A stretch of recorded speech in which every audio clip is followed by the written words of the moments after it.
सियालकोट के बच्चों का केस बड़ा इंपॉर्टेंट था, राइट डिसीजन था, उस तक पहुंचने में बड़ी मदद हुई। गुज्जर के कत्ल का मुकदमा चला, बुलेट उसके सर में लगा, थोड़ा सा यूं था वर्टिकल। उसकी हाइट जो है वो उस बच्चों से ज्यादा थी, तो अगर बच्चा वो नीचे से फायर करेगा एंगल जो है वो इस तरीके से होना चाहिए था, वेयरएज के जो गोली लगी वो डाउनवर्ड थी। अगर कोई वीक आदमी है, एफआईआर जो है उसके पीछे स्टेट को खड़ा होना चाहिए।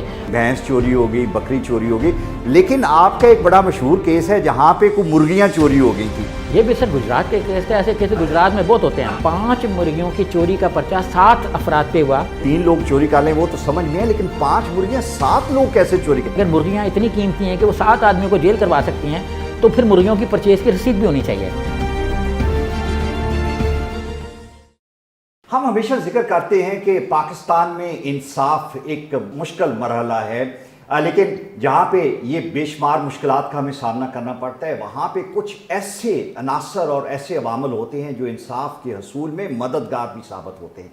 कहा जाता है कि जर्नलिज्म स्टेट का चौथा स्तून है, बड़ा पावरफुल स्तून है, लेकिन हमने ये भी देखा कि इन्वेस्टिगेटिव जर्नलिज्म ने पूरी दुनिया में इंसाफ के हसूल में बहुत मदद की, और Pakistan was no less than that actually. हमारे यहाँ पे जो प्रोफेशनल जर्नलिस्ट थे, जिसमें चंद एक बड़े नाम हैं, उन्होंने बाज़ मुकदमात में ऐसी रिसर्च की, तहकीक की, उनकी नॉलेज, उसे एहसास होता था कि वो पाकिस्तान के किसी बड़े वकील से कम नहीं है, और उनकी उस कंट्रीब्यूशन की वजह से पाकिस्तान में बड़े इंपॉर्टेंट केसेस में इंसाफ का हसूल पॉसिबल हुआ। हमने एक प्रोग्राम किया सुहेब मरगूब साहब के साथ जो बड़ा पॉपुलर हुआ। उसकी वजह ये थी कि उनके अंदर जो उनकी एक जुडिशियल सेंस है और जुडिशियल अप्रोच जो है उसको लोगों ने बहुत पसंद किया। सुहेब साहब को आज हमने फिर दावत दी, और सुहेब साहब आज हम आपसे डिस्कस करना ये चाह रहे हैं कि आपकी जो इन्वेस्टिगेटिव जर्नलिज्म है उसने बड़े इंपॉर्टेंट केसेस को, कहा जाता है कि इन्फ्लुएंस किया, लेकिन आप इख्तलाफ करते हैं, इन्फ्लुएंस नहीं किया, बिकॉज अदालत माइकस क्यूरी के तौर पे, असिस्टेंस के तौर पे लोगों को बुला सकती है। आपने इन्फ्लुएंस किया था कि मदद की थी? हमने सर गाइड किया था कि एक ये भी हो सकता है। राइट। अच्छा, मुझे ये बताएं कि यहाँ पे बेशुमार केसेस ऐसे थे कि जहाँ पे जो आपने एक अप्रोच ली और फिर आपने कॉरस्पॉन्डेंट के जरिए जब उसके बारे में इन्वेस्टिगेट किया, तो वो एक ट्रेंड जो नजर आ रहा था और जो पॉसिबल फैसले नजर आ रहे थे, that turned out to be different, जिसमें सियालकोट के बच्चों का केस बड़ा इंपॉर्टेंट था। आपकी वजह से जो राइट डिसीजन था उस तक पहुंचने में बड़ी मदद हुई। आपको कैसे ख्याल आया और किस तरीके से you got into that actually? Sir मैं 2 चीज़ों पे बहुत ज़्यादा जोर देता हूँ। एक तो एफआईआर, क्योंकि वो बेस होती है, तो उसमें कहाँ कहाँ पुलिस ने क्या क्या घपले किए हैं जो लाजमन होते हैं, और दूसरा मैं देखता हूँ, बड़ा क्लोजली एग्जामिन करता हूँ मैं मेडिकल रिपोर्ट को, जो आमतौर पे पुलिस छोड़ देती है। ठीक है। और मदद के साथ कि बहुत से अदालतों में क्लाइंट्स वगैरह पेश हो रहे होते हैं, वो भी उसको इतना ज़्यादा वेट नहीं देते, हालांकि उनका अपना केस होता है, लेकिन इसके बावजूद वो उसको इग्नोर कर समझ नहीं पाते। अब सियालकोट के जिस केस का आपने रेफरेंस दिया सर, उसमें 2 बच्चे थे जो जिन पे मर्डर का केस बना, और उनका खुद अपना भी मर्डर हो गया था। आपने देखा होगा, बड़ा ब्रूटल किस्म का वो केस था। That was very brutal case. और उनके एज ग्रुप क्या था? दोनों के 20s, अर्ली 20s में थे, बिल्कुल यंग थे और स्टूडेंट थे, और इनका क्रिमिनल बैकग्राउंड भी नहीं था। उन पर एक गुज्जर के कत्ल का मुकदमा चला, जो उनसे कई फुट इंच जो है ना उनसे ज़्यादा बड़ा था, 6.25 फुट के थे वो।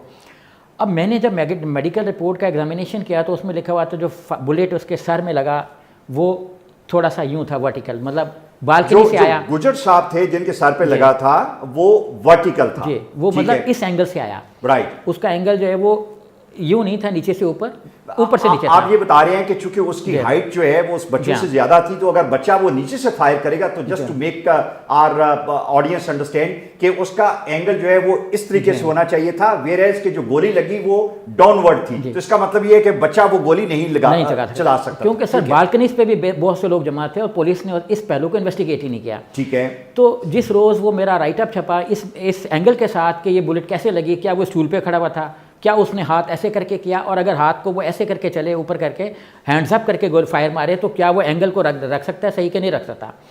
तो जज साहब ने उस दिन, जिस दिन हेयरिंग थी, तो प्रोसिक्यूशन को कहा कि आप इसका जवाब दें और प्रोसिक्यूशन के पास क्या जवाब था? और तो फिर हेयरिंग जो है वो पोस्टपोन्ड हो गई थी और आखिर में जो है ना ये एंगल जब सामने आया तो ये इसको कोई डिनाई नहीं कर सका कि ये एंगल गलत था। बिल्कुल ठीक है। और जी, और दैट्स वेरी राइट। मुझे ये बताएं कि एक और बड़ा इंपॉर्टेंट केस था जिसमें पाकिस्तान के बड़े टाइकून, बड़े बड़े वकला जो थे, AK बरोई साहब भी शायद उस केस में थे, जो कि हॉर्स रेसिंग के बारे में थी। हॉर्स रेसिंग जो है that is very like a common hair. Lahore में हमारे रेस कोर्स है और होती है, हर संडे को होती है। आपने उसमें कुछ रिसर्च की जहां पे जज साहब ने ये कहा कि आप इन्फ्लुएंस कर रहे हैं, वो क्या था? वो सर एक तो ये कि जज साहब ने ये मतलब उस केस में इस्लामिक पहलू से डिस्कस हो रहा था। शरीयत कोर्ट में था, जस्टिस गुल मोहम्मद खान या जस्टिस गुलबाज खान शायद उसके चीफ जस्टिस थे शरीयत कोर्ट के।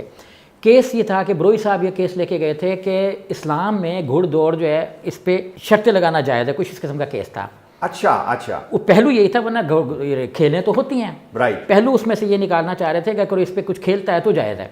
ठीक है। और उसमें कुछ उनके पास कोई वीक किस्म के होंगे और उनको असिस्ट कर रहे थे उस ज़माने के एक और टॉप के वकील MA रहमान साहब। सो AK बरोही और MA रहमान साहब दोनों जो है वो ये कह रहे थे कि घोड़ दौड़ जो है, हॉर्स ट्रेडिंग पे बैटिंग जो है दैट शुड बी अलाउड। इस किस्म का कोई केस था। ठीक है। अच्छा, मैंने उस पर करके उस ज़माने में जो बड़े प्रोमिनेंट लीडर्स थे हमारे इस्लामिक, जिसमें अल्लामा एहसान अल-ज़ही साहब, मौलाना मतीन हाशमी साहब, इस्लामिक ज्यूरिस्ट, ये बड़े प्रोमिनेंट उस ज़माने में, तो उनके ओपिनियन के साथ हमने फिर ये प्रिंट किया। और जब ये प्रिंट हुआ तो बरोही साहब ने, MA रहमान साहब ने वो न्यूज़पेपर कोर्ट में दिखाया कि ये देखे जी ये इन्फ्लुएंस करना चाह रहे हैं कोर्ट को। ठीक है। और ये कंटेम्प्ट ऑफ कोर्ट बनती है।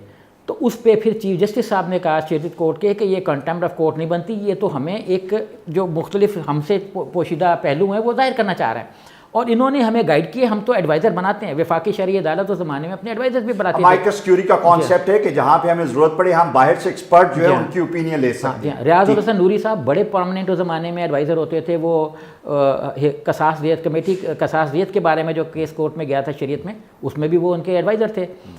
तो उस पर फिर उन्होंने मेरे मतलब पॉइंट ऑफ व्यू को सेकंड किया था कि ये बिल्कुल सही कह रहे हैं, और फिर उन्होंने फैसला बरोई साहब के ओपिनियन के खिलाफ दिया था। बिल्कुल ठीक। अच्छा, मुझे गुजरात में एक बड़ा इंपॉर्टेंट केस और वो भी बच्चों से रिलेटेड था, और उसमें भी जो आपने एंगल लिया और जो आपने चीज़ें हाईलाइट की आफ्टर योर रिसर्च, एक्चुअली वो प्रोसिक्यूशन से भी ओवरलुक हो रही थी और दूसरी साइड से भी ओवरलुक हो रही थी। दैट वाज वेरी इंपॉर्टेंट कि जहाँ पे शायद वालिद ने बेटे को कत्ल कर दिया था, समथिंग लाइक दैट। एक रिटायर्ड ऑफिसर थे, उन्होंने कहीं जब पैसे पूसे आए, बाहर गए, उन्होंने जब बाहर से पैसे कमा के आए तो आते हुए सबसे पहले उन्होंने अपनी बीवी को तलाक दी। अच्छा, ये पैसे जब आए तो सबसे पहले लोग पुरानी बीवी तो नहीं को देते, लेकिन दूसरी शादी जरूर कर लेते हैं। हाँ, इक़्तिदार संभालने के बाद भी बहुत से लोग तलाक दे देते हैं, दूसरी शादी कर लेते हैं। Right right. तो उन्होंने जब बीवी को तलाक दी तो उसको उन्होंने शहर से भगा दिया। अच्छा, उसके 3 शायद बेटे थे, तो एक बेटा जो सबसे छोटा था उसको माँ से बहुत प्यार था। ओके। उसने 1 महीने की पूरी पॉकेट मनी जमा की और स्कूल जाने की बजाय बस पकड़ के सुबह गांव चला गया अपनी माँ को मिलने। ठीक है। वापसी में वो 1:30 बजे तक नहीं आ सका घर, जो स्कूल का टाइम था उसमें वो वापस नहीं आ सका। ठीक। तो वो सीधा उसने 4-5 बजे रिपोर्ट किया ईदी सेंटर पे कि मुझे मेरा बाप मार देगा, तो आप मुझे रख लो, ईदी सेंटर में दाखिल करा दो। बच्चे, उसने ईदी सेंटर वाले ने फ़ोन कर दिया उसके बाप को, बाप उसको घर ले गया और शाम को मस्जिद से ऐलान हुआ कि बच्चे की डेथ हो गई है। तो उसकी 8 साढ़े 8 बजे नमाज जनाजा है। ये साल कौन सा था? ये कोई 3 साल शायद पुरानी बात। राइट। 3 साल, इट्स वेरी रीसेंट, अभी की बात। ठीक है। तो उसमें सर फिर वो जब हुआ तो मुझे वहाँ से किसी ने फ़ोन किया, मैंने फिर उनको कहा कि तुम फौरी तौर पे थाने में जाके केस करा दो, क्योंकि वो कहता है कि मैंने उनके नेबरहुड में किसी से रब्ता किया है, तो पता लगा है कि उसके बच्चे के चीखने की आवाज़ें आ रही थी। ओके। तो मैंने कहा कि तुम थाने जाओ। अच्छा, थाने ने उसका केस लेने की बजाय जो कातिल था उसके भाई की एप्लीकेशन पे FIR काट दी। राइट। अच्छा, भाई को, चाचा को कंप्लेनेंट बनाने का मकसद ये था कि केस को जब चाहे जो चाहे रुख दे दें, क्योंकि भाई ने तो केस वापस लेना है। भाई केस वापस लेगा या कोई और रिश्तेदार है, जो हमारे यहाँ पे कॉमन ट्रेंड है कि जब फैमिली में इस तरह की, खास तौर पे ऑनर किलिंग में जो पेरेंट्स हैं या बाकी फैमिली मेंबर्स हैं, वो by the end of the day वो केस जो है वो विड्रॉ कर लेते हैं, but this is a crime against state also. जी हाँ, तो मैंने फिर उसमें यही लिखा था, मैंने कहा अंग्रेज़ ने जो लॉ बनाया डकैती का कि ये स्टेट वर्सेस फलाना होगा, उसकी बेसिक रीजनिंग ये थी कि कमज़ोर आदमी 5, 6, 7, 8 डाकुओं से नहीं लड़ सकता, तो स्टेट को बीच में आना चाहिए। राइट। तो मैंने उसमें भी ये कहा कि इसकी FIR स्टेट को दर्ज करनी चाहिए, और इसमें चाहे औरत माफ़ कर दे, माँ माफ़ कर दे, क्योंकि माँ तो ऑलरेडी डिप्रेस्ड है, वो एक ऐसे प्रेशर में है कि वो अपने बच्चे को नहीं मिल सकती, तो वो तो सारे ज़ाहिर माफ़ करना है। उस पुलिस ने इन्वेस्टिगेशन करने के साथ साथ माँ से भी एक लेटर उसको कहा कि ले लो, उसने माँ से भी ले लिया कि मैं खून माफ़ करती हूँ। ओके। उसने कहा कि जी मैं भी खून माफ़ करता हूँ, जिसने FIR करवाई हुई थी। अब जब मैंने ये राइटअप छापा तो ये कोर्ट में गया और कोर्ट ने फिर कहा कि ये हाई प्रोफाइल केस बन गया है, तो इसकी जो है ना हम ज़मानत मनसूख करते हैं।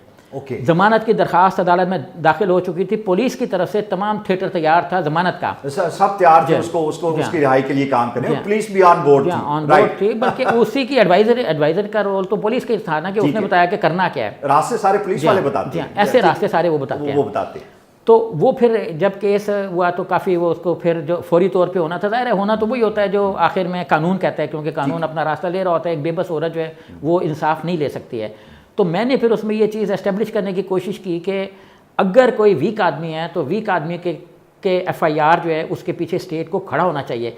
और अगर हम आज माँ बाप के हाथों बच्चों का कत्ल एक्सेप्ट कर लेंगे और जो कंप्लेनेंट है वो माफ़ कर देगा, तो ये एक ऐसी चेंज शुरू होगी कि बच्चे सारे के सारे इनसिक्योर हो जाएंगे सोसाइटी में। What a bold initiative, what a bold initiative. अच्छा मुझे ये बताएं, ये तो बड़ा सैड सा पार्ट था। हमारे यहाँ पे अक्सर हम ये सोचते हैं कि किसी को फंसाना हो, काबू करना हो तो उसके खिलाफ अक्सर केसेस जो हैं वो बनाए जाते हैं। जो सबसे कॉमन वाला है वो ये है कि जी भैंस चोरी हो गई, बकरी चोरी हो गई, लेकिन आपका एक बड़ा मशहूर केस है जहाँ पे कोई मुर्गियाँ चोरी हो गई थी। वो मुर्गियाँ कहाँ से चोरी हुई, किसने चोरी की? ये भी सर गुजरात के केस थे, ऐसे केस गुजरात में बहुत होते हैं। अच्छा, गुजरात वाले डोंट माइंड इट, होते हैं तो होते हैं, राइट। नहीं, गुजरात में बहुत अच्छे लोग हैं ना, जब भी तो मुझ तक इत्तला पहुंची। अच्छा ठीक है, क्रिमिनल तो थोड़े से हैं, राइट। जो रिपोर्ट करने वाले हैं वो भी गुजरात के हैं। जी ओके। वो ऐसा हुआ सर कि एक मेरे दोस्त हैं, वो वकील ही हैं, वो कोर्ट में फिर रहे थे, तो उनके इल्म में केस आया कि 5 मुर्गियों की चोरी का पर्चा 7 अफराद पे हुआ, जिनमें 5 नॉमिनी थे और 2 नामालूम थे। जो पुलिस नामालूम रखती है कि कोई साथ खड़ा हो तो हम उसको भी इस नामालूम को मालूम करके अंदर दे दें। नहीं सर, 5 मुर्गियां जो हैं वो 3 लोग चोरी कर लें वो तो समझ में है, लेकिन 5 मुर्गियां 7 लोग कैसे चोरी कर? वो एक आदमी कोई उसका दरवाजा डरबा खोला होगा। जी हाँ, कोई सर ज़्यादा खा गया होगा ना वो। ठीक। उसको पुलिस ने इश्तिहारी भी करा दिलवा दिया, बाकी जो मफरूर थे 2। ओके। 3 अरेस्ट हो गए थे, बाकी 2 मालूम और 2 नामालूम मफरूर थे। अब सर मैंने उनको कहा कि मुझे उसकी FIR भिजवाएं। मुझे वकील साहब ने FIR की कॉपी भिजवाई।